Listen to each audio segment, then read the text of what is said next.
Amici di Mantova TV e di Dilettanti Show, buonasera dallo stadio di Gonzaga. 28 giornate non sono bastate, serve uno spareggio per assegnare la corona tra Suzzara e Moglia.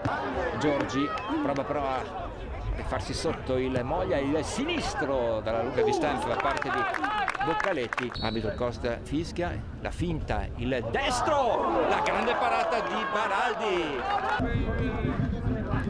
Palla scaramentata in mezzo all'area, potrebbe calciare di destro Ferraresi, la palla termina sul fondo di pochissimo. Destro, stavolta centrale, però in difficoltà il portiere Baraldi, respinge con i pugni. Iori, pallone intercettato, si impenna, salvataggio sulla linea di Benatti, rinvia corto, Trombelli, sinistro, lo piazza e il portiere si salva, ancora Benatti che spazza via.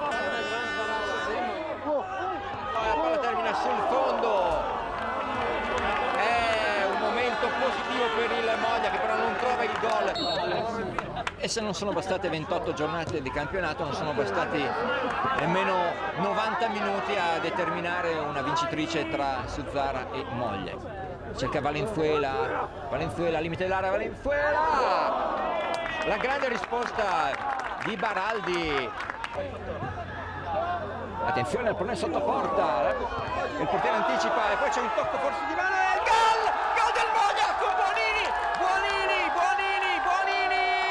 Buonini all'ottavo, ed è il Moglia che festeggia, Moglia in seconda